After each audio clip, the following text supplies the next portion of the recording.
Hi BookTube, it's Amy. I thought I would check in here now that we're almost halfway into Victober, into the month of October. I have finished my very first Victober read, and that is New Grub Street by George Gissing. And this is an author that I hadn't heard of before, but I was in the bookstore, I was looking for Victorian literature, and I stumbled across this in the Oxford World Classics edition, and I paid $9 for it. I just got a little bit dirty actually because I dropped it on the ground here. I hope it's not too loud, it is a little bit windy here, but I've come this far and thought I might as well try to film and see how it turns out.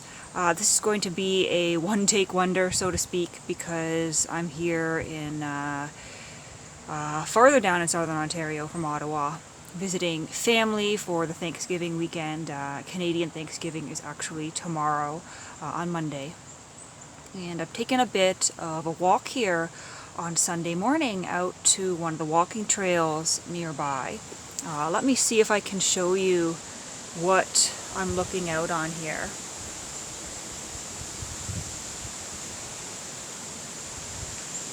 So there's the walking trail up there, and there's a field beside me. The ground's a bit uneven here, so a bit of a challenge to get my tripod that I brought with me balanced out. But I did indeed finish reading New Grub Street on Friday night. I read it on the train on my way down here, and then I laid on my parents' couch and finished it up Friday night. And it was a 5-star read for me, by far one of the best books that I've read this year. It is a Victorian novel, published in 1891 originally, but later revised and published in a slightly different format. Either way, it is considered a Victorian novel since it was published originally in 1891. And for such an old novel, it is remarkably contemporary. The issues that the characters are dealing with are extremely contemporary, to the point where I was loving it, in part because it was causing me a little bit of money anxiety, so to speak. The novel is essentially about characters who never have enough money, and because of that are struggling to survive, are struggling to take care of the women in their lives. The men are, and of course the women in the novel are struggling to take care of themselves, and given the time struggling to find a man who is willing to take them on, given that they don't have any money. But it's remarkably contemporary, that struggle for money and that anxiety about money that I think all of the characters in this novel feel. We have several women and several men. We have Amy, who has married an author by the name of Reardon, and she really has no desire to work. She has no desire to earn money of her own. She relies solely on the men in her life to earn that money. And she marries Reardon, an up-and-coming author, with the expectation that he will soon be rich and famous, that he will soon make it. Based on the fact that he had a semi-successful novel. But by the time we get into the plot of this novel, she is extremely disappointed in him, extremely disappointed in her hopes for a life with him, because not only has he failed to write a great novel and break through, his last novel has earned less than the previous, and now he is at the point where he no longer feels he can write. Because what also comes up in this novel is this struggle between art, making great art, and making art that you can sell, making something that can be sold, something to be consumed. And he is extremely embarrassed about anything that is not great art. He is not in it to, write what he thinks are those trashy, shallow, weak novels. He wants to write the great art, and he's at the point where he no longer feels that he can. And his wife is quite upset about this. She wants him to write those popular novels to make the money for them. So we have that couple who are struggling to get by, but we have a whole host of writers in this novel. We have Jasper, who's a friend of Reardon, and he is very much in writing for the commercial intent.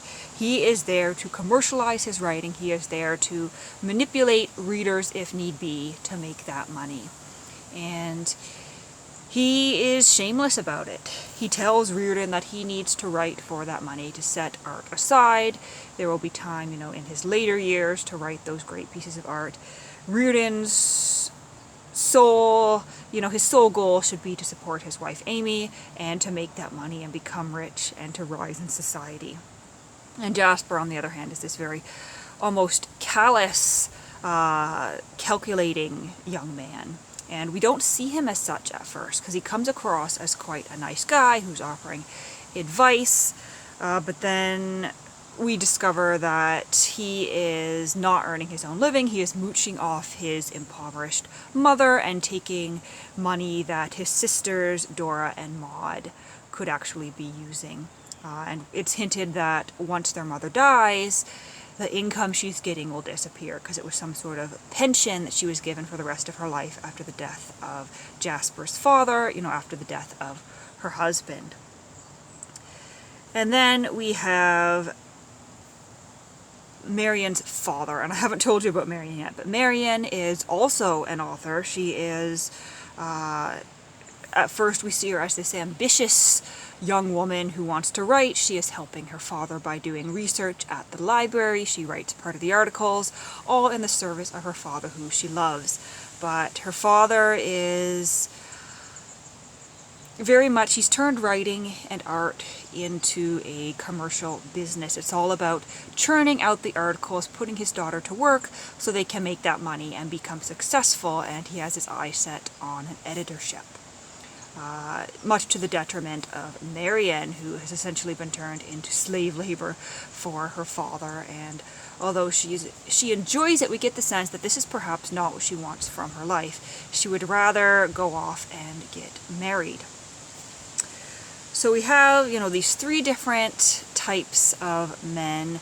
We also have Biffen, who is another writer who's very much like Reardon, who is interested in, making the best work of art.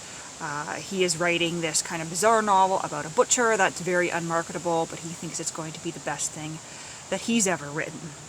So we have these writers who are all struggling to make money and become famous in different ways. We have Reardon and Biffen, who want to do it through creating the best novels they can, through writing the best that they can, and we have Jasper and Marian's father, Mr. Yule, who are all about the business. And, the novel explores, are they successful?